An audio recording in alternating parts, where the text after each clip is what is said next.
అండి.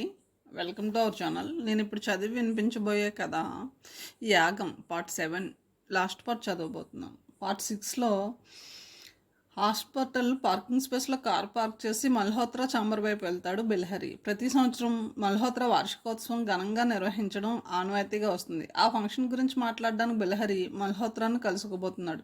ప్రతి సంవత్సరం ఆ ఫంక్షన్ కార్యక్రమం బిల్హరి ఆధ్వర్యంలో జరుగుతుంది. చాంబర్లో అడుగుపెట్టేసరికి మల్హరి చాలా బిజీగా కనిపించాడు. ఏదో ఉత్తరం డిక్టేట్ చేస్తున్నాడు సెక్రటరీతో. బిల్హర్ని చూసి ఎనీ ప్రాబ్లం అన్నాడు డిక్టేషన్ ఆపి మల్హోత్రా. తర్వాయి భాగంలోకి వెళ్దాం. ఈ సంవత్సరం హాస్పిటల్ వార్షికోత్సవం గురించి మాట్లాడడానికి వచ్చాను. మీరు బిజీగా ఉంటే చెప్పండి, తర్వాత వస్తాను అన్నాడు బిల్హరి. పెద్ద బిజీ ఏం లేదు, రొటీన్ ఉత్తరం డిక్టేట్ చేస్తున్నాను. అది పెద్దగా ముఖ్యమైనది కాదు, తర్వాత కూడా రాసుకోవచ్చు అని తన సెక్రటరీ వైపు చూశాడు. వెంటనే సెక్రటరీ కాగితాలు తీసుకుని తన గదిలోకి వెళ్ళిపోయింది. దాదాపు అరగంట పాటు ఫంక్షన్ గురించి చర్చించుకున్నారు. రేపు మళ్ళీ ఇంకోసారి కూర్చొని ఫైనలైజ్ చేద్దామని చెప్పాడు మల్హోత్రా. మల్హోత్రా చాంబర్ నుంచి బయటకు వచ్చిన బిల్హరి మెల్లగా నడుస్తూ లిఫ్ట్ వైపు సాగిపోతున్నాడు. అప్పుడే అతనికి ఎదురుగా స్ట్రెచ్చర్ వస్తుంది. దాని మీద ఒక వ్యక్తి కళ్ళు మూసుకుని పడుకుని ఉన్నాడు. పక్కనే ఒక వ్యక్తి నడుస్తున్నాడు. స్ట్రెచ్చర్ మీద పడుకున్న వ్యక్తిని క్యాజువల్గా చూశాడు బిల్హరి. ఆ పేషెంట్ని ఇంతకు ముందు ఎక్కడో చూసినట్టుగా తోచింది. ముఖ్యంగా ఆ పేషెంట్ నుదుటి మీద గాయం తాలూకు మచ్చను చూస్తుంటే ఏవో జ్ఞాపకాలు మెదడులో సుడులు తిరుగుతున్నాయి. కొన్ని క్షణాల తర్వాత బిల్హరికి అంతా గుర్తుకు వచ్చింది. ఆ పేషెంట్ను ఎక్కడ చూశాడో తెలిసింది. అతని పేరు నెల్సన్. మిషనరీ స్కూల్లో అతని క్లాస్మేట్. స్ట్రెచ్చర్ పక్కన నడుస్తున్న వ్యక్తి అతని తండ్రి విల్సన్. మీరు విల్సన్ కదూ? ఆ వ్యక్తిని చూస్తూ ఆశ్చర్యంగా అన్నాడు బిల్హరి. అవును, మీకు ఎలా తెలుసు? ఇంతకు ముందు మనం ఎప్పుడు కలుసుకున్నట్టు నాకు గుర్తులేదు అన్నాడు విల్సన్. ఆ విషయం ఇప్పుడు అంత ముఖ్యం కాదు. ఇది మీ అబ్బాయి నెల్సన్ కదూ అన్నాడు బిల్హరి. అవును, మీకు ఎలా తెలుసు అడిగాడు విల్సన్. ఇంకా మీరు నన్ను గుర్తుపట్టినట్టుగా లేదు. నేను బిల్హరిని, మీ అబ్బాయి క్లాస్మేట్ను. ఇద్దరం మిషనరీ స్కూల్లో కలిసి చదువుకున్నాం. ఒకసారి మనం కలుసుకున్నాం, మీరు మర్చిపోయినట్టున్నారు. తదేకంగా బిల్హరి వైపు చూశాడు అతను. ఇప్పుడు గుర్తుకు వచ్చింది. బిల్హరి మీరా? ఈ హాస్పిటల్లో ఉన్నారు ఏమిటి? మీకు ఏదైనా జబ్బు చేసిందా అడిగాడు విల్సన్. నాకేం జబ్బు లేదు, నేను ఇక్కడ ప్లాస్టిక్ సర్జన్గా ఉంటున్నాను. ఇంతకీ నెల్సన్కి ఏమైంది? క్యాన్సర్తో బాధపడుతున్నాడు.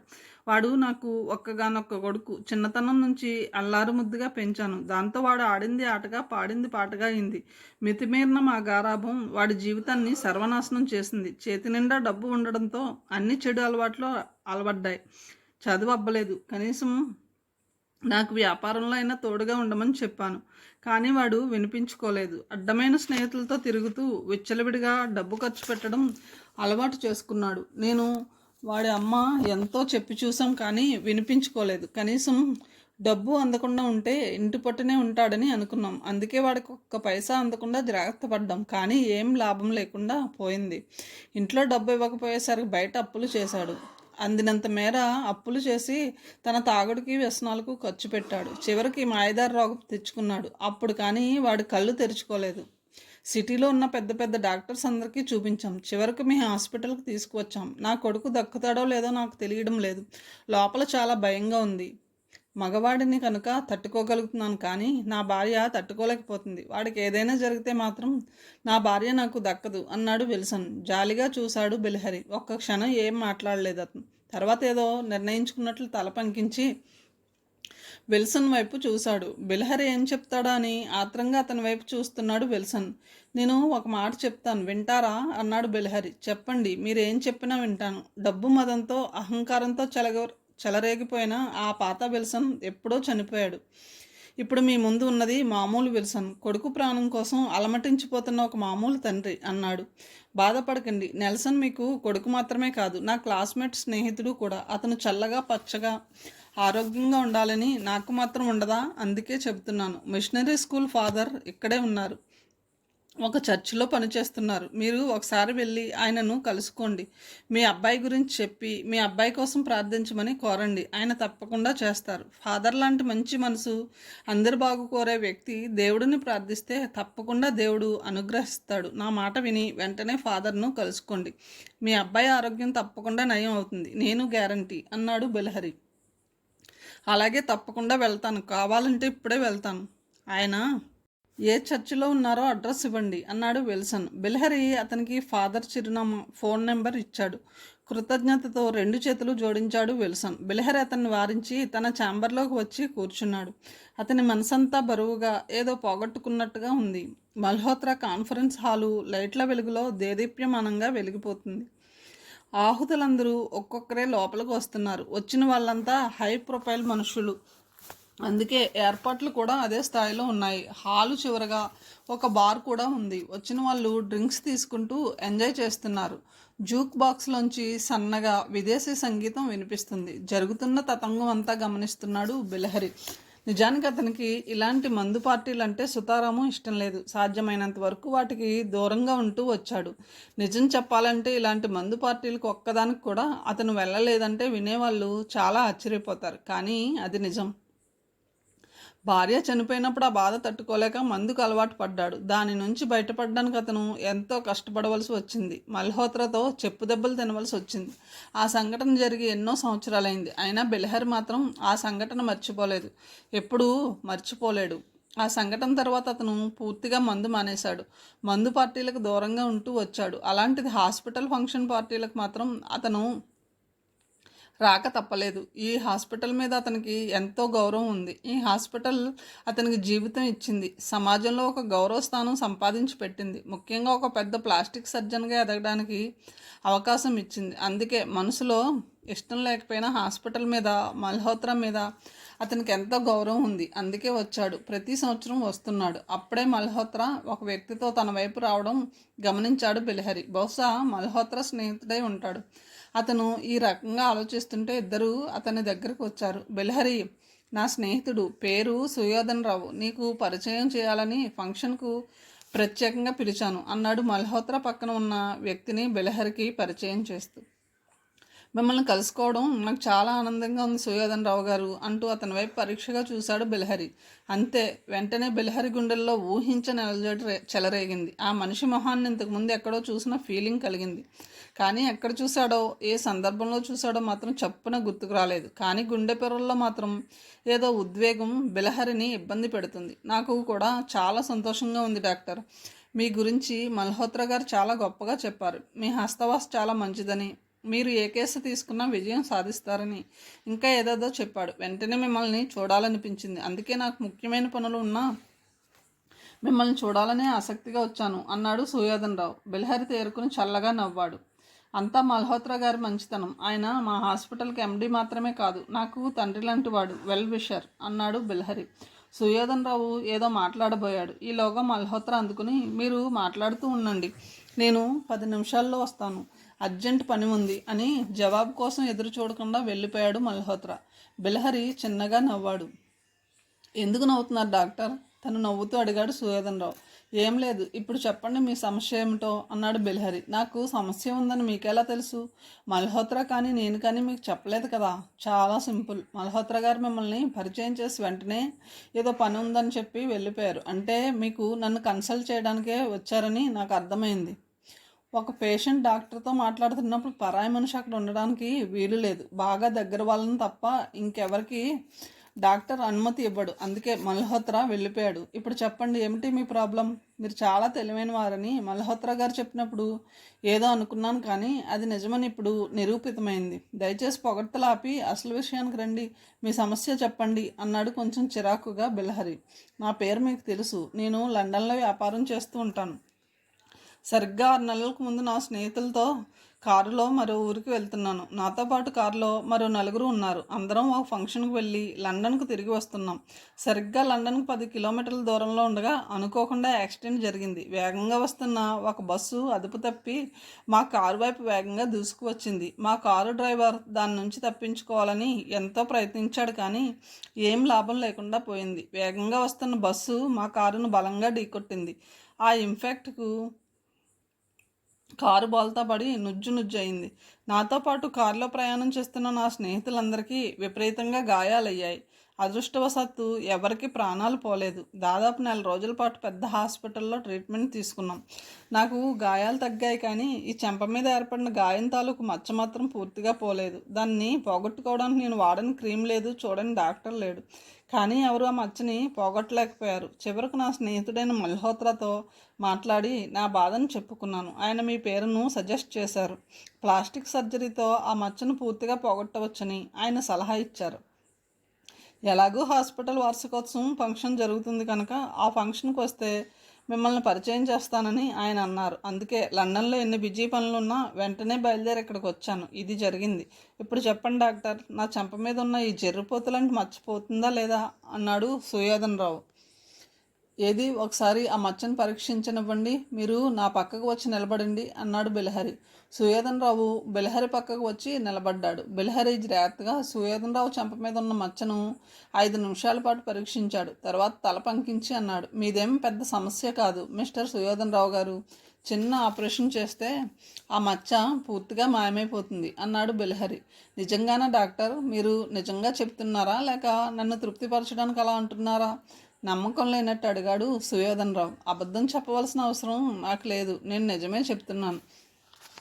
ఆపరేషన్ చేసి ఖచ్చితంగా ఈ మచ్చను పోగొట్టుకోవచ్చు. ఇలాంటి ఆపరేషన్స్ నేను ఇంతకుముందు 2-3 చేశాను. అందువల్ల మీకు ఎలాంటి అనుమానం అవసరం లేదు.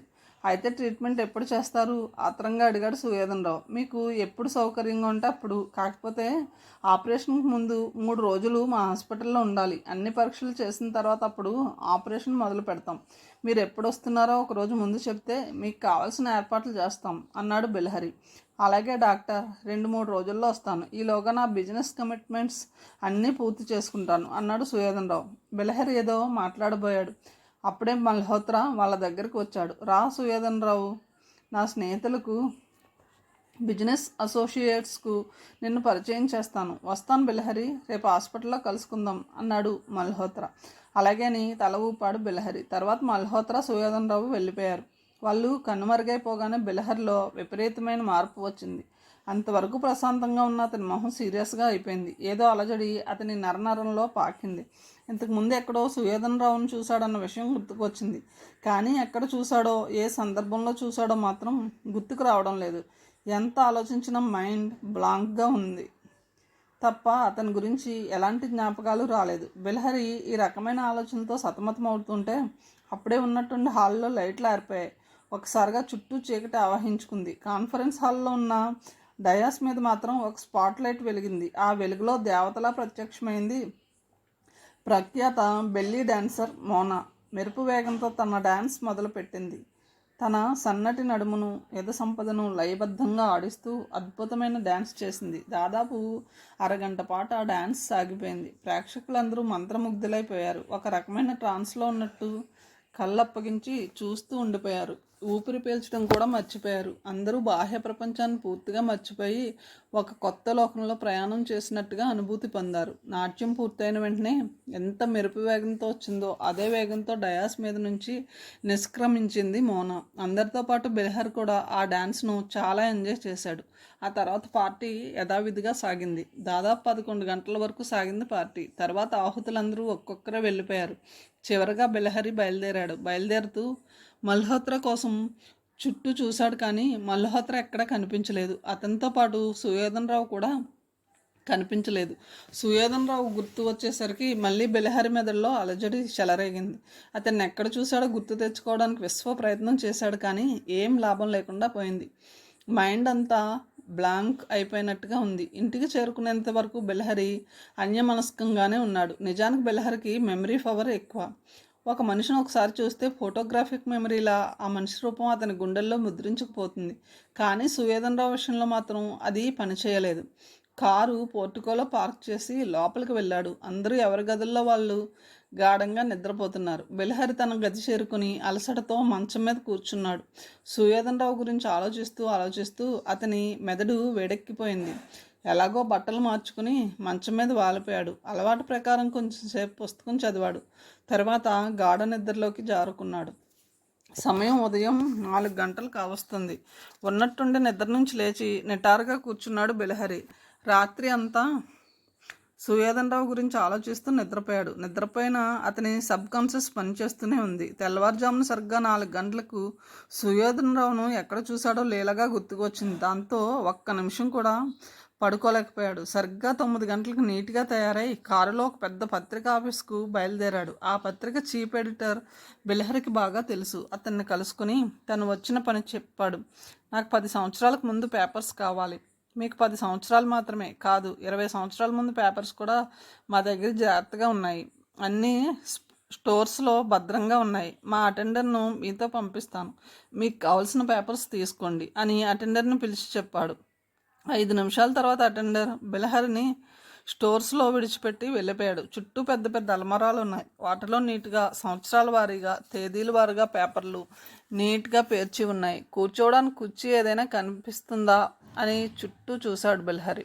ఒక దుమ్ము పట్టిన టేబుల్, ఒక కుర్చీ కనిపించాయి. అక్కడే కనిపించిన గుడ్డతో టేబుల్ను కుర్చీని శుభ్రంగా తుడిచేశాడు. తర్వాత బీరువా దగ్గరకు వెళ్ళాడు. సరిగ్గా 10 సంవత్సరాలకు ముందు ఉన్న పేపర్స్ ర్యాక్ వైపుకు వెళ్ళాడు. అందులోంచి కట్ట పేపర్స్ తీసి టేబుల్ మీద పెట్టాడు. తర్వాత తను కుర్చీలో కూర్చొని ఒక్కొక్క పేపర్ తీసి చూడసాగాడు. క్షణాలు, నిమిషాలు, గంటలు గడుస్తున్నాయి. బిల్హరి నుదుటి మీద చిరుచెమట అలుముకుంది. అయినా ఓపికతో ఒక్కొక్క పేపర్ జాగ్రత్తగా చూసి పక్కన పెడుతున్నాడు. గదిలో ఫ్యాన్ కూడా లేకపోవడం వల్ల బిల్హరి శరీరం చెమటతో పూర్తిగా తడిసిపోయింది. స్నానం చేసినట్టుగా ఉంది. అయినా బిల్హరి చిరాకు పడలేదు. ఓపికతో తనకు కావాల్సిన పేపర్ కోసం వెతుకుతున్నాడు.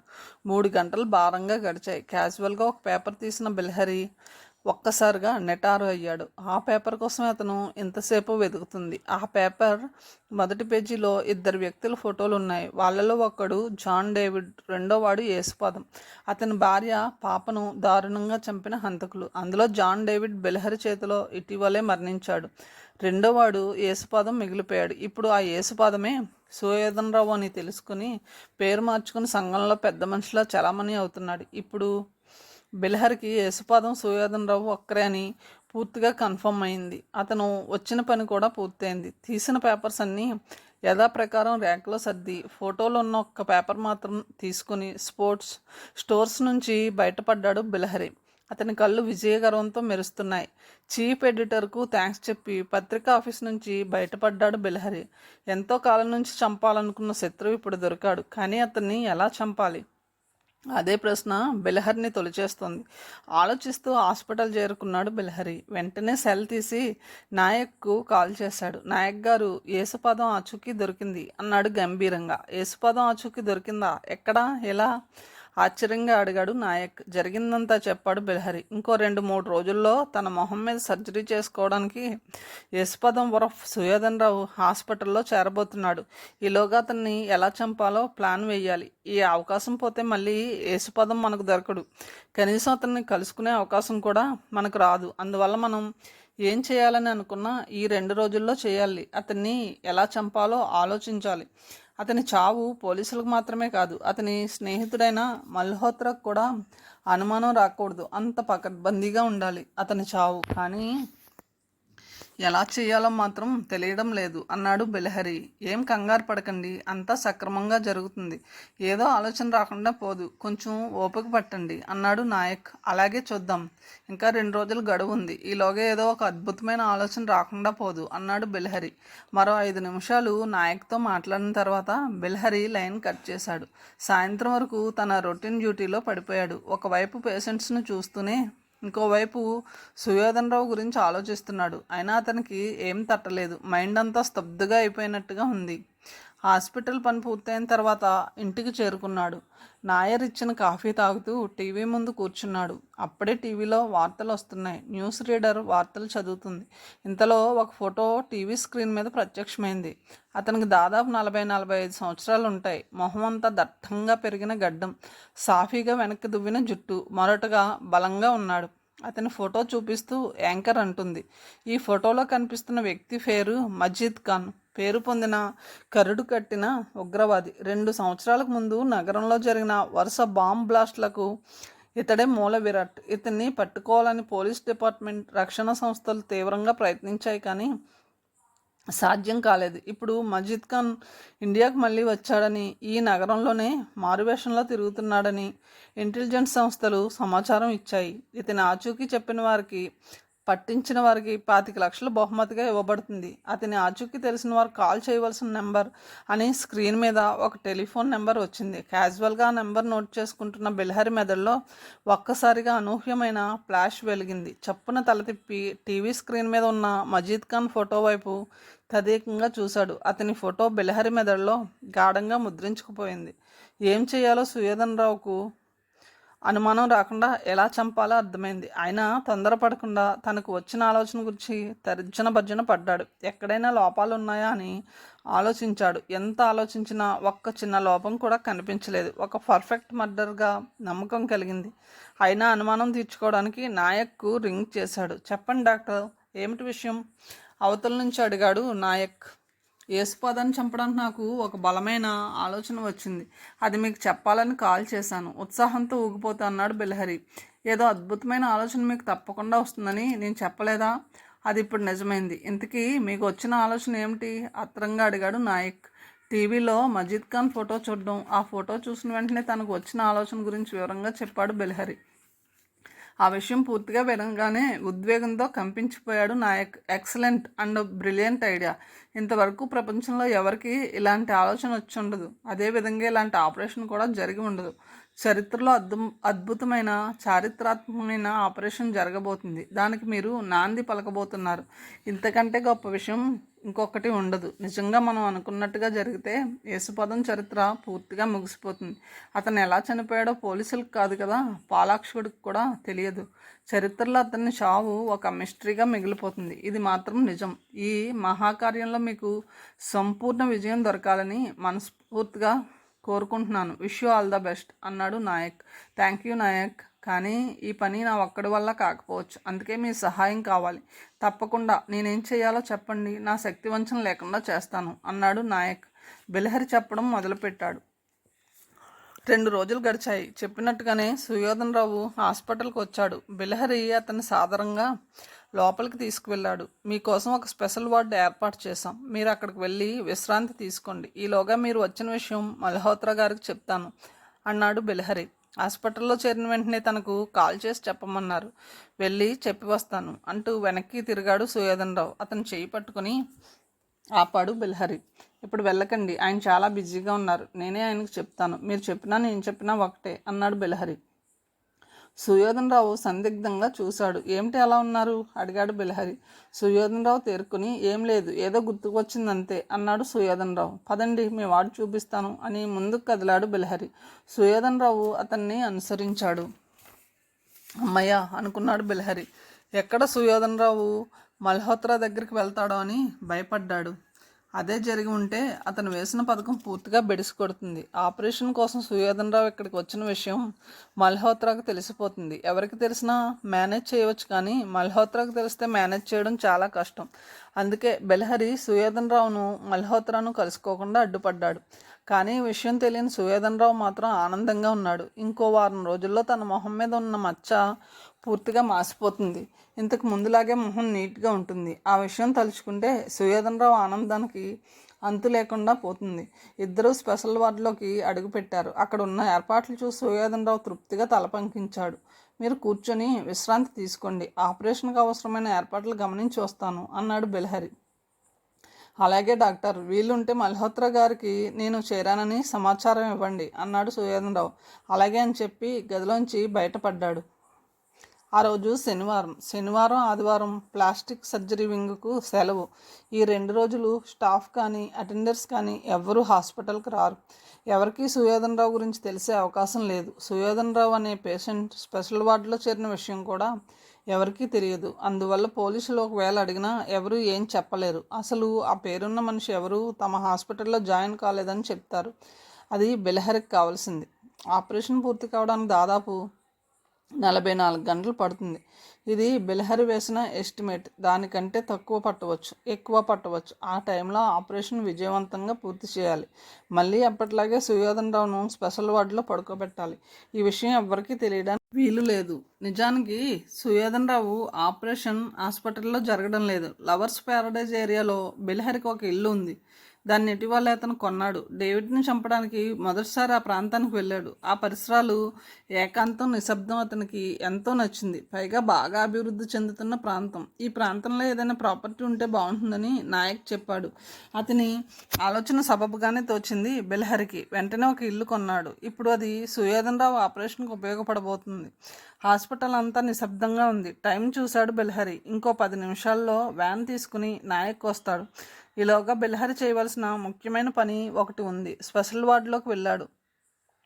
మంచం మీద కూర్చుని సుయోధన్ రావు పేపర్ చదువుతున్నాడు. బెల్హరిని చూసి పలకరింపుగా నవ్వాడు. మీకు ఒక ఇంజెక్షన్ ఇవ్వాలి, చేతిని చాచండి అన్నాడు బెల్హరి. ఆ ఇంజెక్షన్ ఏమిటి డాక్టర్ గారు అడిగాడు సుయోధన్ రావు. చిరునవ్వు నవ్వాడు బెల్హరి. అది ఎనర్జిక్ ఇంజెక్షన్ లాంటిది. అది తీసుకుంటే మీకు బలం వస్తుంది, నీరసం అనిపించదు, చాలా ఉత్సాహంగా ఉంటారు అన్నాడు బెల్హరి. సరే కానివ్వండి అంటూ చేతిని ముందుకు చాచాడు సుయోధన్ రావు. టేబుల్ మీద ఉన్న సిరంజీ బాటిల్ను అందుకున్నాడు బెల్హరి. బాటిల్లోని మందును సిరంజీలోకి ఎక్కించి సుయోధన్ రావుకు ఇంజెక్ట్ చేశాడు. తర్వాత సుయోధన్ రావును ఒంటరిగా గదిలో విడిచిపెట్టి బయటకు వచ్చేశాడు. 10 నిమిషాల వరకు కాచు కూర్చున్నాడు. అప్పుడే హాస్పిటల్ ముందు ఒక వ్యాన్ ఆగింది. దాని మీద అంబులెన్స్ అని ఉంది. క్షణం తర్వాత హడావుడిగా లోపలికి వచ్చాడు నాయక్. అంతా రెడీ డాక్టర్ అన్నాడు. రండి, పేషెంట్ని వ్యాన్లో పడుకోబెడదాం అని సుయోధన్ రావు ఉన్న గదిలోకి వెళ్ళాడు. లోపల మంచం మీద సుయోధన్ రావు మత్తుగా పడుకుని ఉన్నాడు. అతనికి ఇచ్చిన మత్తుమందు ఇంజెక్షన్ సక్రమంగా పనిచేసింది. ఇంకో 5 గంటల వరకు లేవడతను. ఇద్దరూ కలిసి సుయోధన్ రావును జాగ్రత్తగా బయటకు తీసుకువచ్చారు. అంబులెన్స్ వ్యాన్లో పడుకోబెట్టారు. హాస్పిటల్ లాక్ చేసి వ్యాన్లో కూర్చున్నాడు బెల్హరి. నాయక్ డ్రైవింగ్ సీట్లో కూర్చుని వ్యాన్ స్టార్ట్ చేశాడు. వ్యాన్ ఒక జర్క్ ఇచ్చి వేగంగా ముందుకు దూసుకుపోయింది. లవర్స్ ప్యారడైజ్లో అన్ని ఏర్పాట్లు చేశారా అడిగాడు ఉన్నట్టుండి బెల్హరి. అంతా చేశాను. ఆపరేషన్కి కావాల్సిన సరంజామా అంతా సిద్ధం చేశాను. మీరు ఆపరేషన్ చేయడమే మిగిలింది అన్నాడు నాయక్. బెల్హరి తృప్తిగా తల పంకించాడు. ఆ తర్వాత ఇద్దరి మధ్య ఎలాంటి సంభాషణ జరగలేదు. సరిగ్గా గంట తర్వాత కారు లవర్స్ ప్యారడైజ్లో ఒక భవనం ముందు ఆగింది. అది బెల్హరి కొత్తగా కొన్న ఇల్లు. అంతకు ముందు రోజే ఆ ఇంటి కేర్ టేకర్ను ఏదో పని మీద పక్క ఊరికి పంపించేశాడు. ఇప్పుడు ఆ ఇంట్లో ప్రస్తుతం ఎవ్వరూ లేరు. వ్యాన్ తిన్నగా వెళ్ళి పోర్టుగోలో ఆగింది. బెల్హరి ముందు దిగాడు. తర్వాత నాయక్ దిగాడు. ఇద్దరు వ్యాన్ వెనుక వైపుకు వెళ్ళి తలుపులు తీశారు. స్ట్రెచ్చర్ మీద మత్తుగా నిద్రపోతున్నాడు సుయోధన్ రావు. పదండి, వీడిని లోపలికి తీసుకువెళ్దాం అన్నాడు బెల్హరి. ఇద్దరూ కలిసి జాగ్రత్తగా సుయోధన్ రావును స్ట్రెచ్చర్తో సహా లోపలికి తీసుకువెళ్లారు. బెల్హరి జేబులోంచి తాళం తీసి తలుపులు తెరిచాడు. తర్వాత స్ట్రెచ్చర్ను లోపలికి తీసుకువెళ్లారు. హాలు దాటి లోపల గదిలోకి వెళ్ళారు. అక్కడ ఏర్పాట్లు చూసి బెల్హరికి ఆశ్చర్యం వేసింది. డాక్టర్ అయినా అతనే అక్కడ అరేంజ్మెంట్ చూసి ఇంప్రెస్ అయ్యాడు. ఎక్సలెంట్ నాయక్, నేను అనుకున్న దానికంటే చక్కగా ఏర్పాటు చేశారు అన్నాడు నవ్వుతూ బెల్హరి. నాయక్ కూడా నవ్వాడు.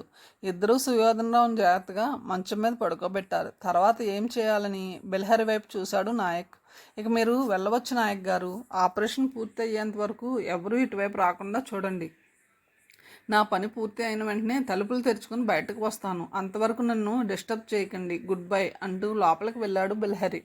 మరుక్షణం తలుపులకు గడియ వేసుకున్న చప్పుడు వినిపించింది. నాయక్ నింపాదిగా బయటకు వచ్చాడు. సిగరెట్ వెలిగించి వెళ్ళి వ్యాన్లో కూర్చున్నాడు. ఇంకో క్షణంలో ప్రపంచంలో ఎవరూ కనీ విని ఎరిగిన ఆపరేషన్ జరగబోతుంది. ఇలాంటి ఆపరేషన్ అమెరికాలో కూడా జరగలేదు, కానీ ఇండియాలో జరుగుతోంది. దానికి బెల్హరి నాంది పలుకుతున్నాడు. ఒక చారిత్రాత్మకమైన ఆపరేషన్కు అతను అంకురార్పణ చేస్తున్నాడు. ఈ పవిత్ర కార్యక్రమంలో తన వంతు సహాయం అందిస్తున్నాడు నాయక్. దానికి అతను ఎంతో గర్వంగా ఫీల్ అవుతున్నాడు. క్షణాలు, నిమిషాలు, గంటలు గడుస్తున్నాయి. అక్కడ సమయానికి విలువ లేదు. మామూలుగా అయితే అలా ఒంటరిగా చేతులు ముడుచుకుని కూర్చోవడానికి ఎవరికైనా ఇబ్బందిగా ఉంటుంది, బోర్గా ఉంటుంది. కానీ నాయక్ మాత్రం అలా ఫీల్ కావడం లేదు. చాలా ఉద్వేగంతో తల్లడిల్లిపోతున్నాడు. ఈ ఆపరేషన్ విజయవంతం కావాలని ప్రార్థిస్తున్నాడు. రాత్రి 12 గంటలు అవుతుంది. అయినా నాయక్కు నిద్ర రావడం లేదు. లోపల ఏం జరుగుతుందో అని ఆసక్తిగా ఉంది. మర్నాడు తెల్లవారుజాము వరకు అతను మేలుకునే ఉన్నాడు. సరిగ్గా 6 గంటలకు ఫ్లాస్క్ తీసుకుని హోటల్కి బయలుదేరాడు. మెయిన్ రోడ్ మీద ఒక చిన్న హోటల్ తెరిచే ఉంది. లోపల నుంచి కాఫీ వాసన గుమగుమలాడిస్తోంది. ఇడ్లీ కూడా తయారైనట్టుగా ఉంది. 4 ప్లేట్ల ఇడ్లీ, 3 కప్పుల కాఫీ తీసుకుని బయలుదేరాడు. అతను తిరిగి ఇంటికి వచ్చేసరికి ఏ మార్పు కనిపించలేదు. వేసిన తలుపులు వేసినట్టుగానే ఉన్నాయి. ఇంకా ఆపరేషన్ పూర్తి కానట్టుగా ఉంది. 40 గంటల పైనే పడుతుందని బెల్హరి చెప్పాడు. అయినా ఏదో ఆసక్తి, ఆతృత. ఇడ్లీ తిని వేడి కాఫీ తాగాడు. ఒక కప్పు కాఫీ మాత్రం బిలహరికి ఉంచాడు. అంత పెద్ద ఆపరేషన్ చేసిన తర్వాత బాగా అలసిపోయి ఉంటాడు బిలహరి. కప్పు వేడి కాఫీ తాగితే కోల్పోయిన శక్తి తిరిగి వస్తుంది. టిఫిన్ తిన్న తర్వాత కళ్ళు మూసుకున్నాడు నాయక్. అతనికి తెలియకుండానే గాఢ నిద్రలోకి జారుకున్నాడు. ఎంతసేపు పడుకున్నాడో అతనికి తెలియదు. కళ్ళు తెరిచేసరికి సాయంత్రం 4 గంటలు కావస్తుంది. సూర్యుడు ఇంకా ప్రచండంగా వెలిగిపోతున్నాడు. మెల్లగా తల తిప్పి తలుపు వైపు చూశాడు. యథాప్రకారం తలుపులు మూసి ఉన్నాయి. ఇంకో గంట భారంగా గడిచింది. నాయక్ నిరీక్షణ ఫలించింది. తలుపులు తెరుచుకున్నాయి. అలసటతో బయటకు వచ్చాడు బిలహరి. అతని జుట్టు చిందరవందరగా ఉంది. నిద్రలేమితో కళ్ళు కొంచెం ఎర్రగా ఉన్నాయి. కానీ మొహంలో మాత్రం చిరునవ్వు తనకిసలాడుతోంది. డాక్టర్ వచ్చారా? మీకోసమే ఎదురు చూస్తున్నాను. ఆపరేషన్ కాయా పండా? అడిగాడు నాయక్.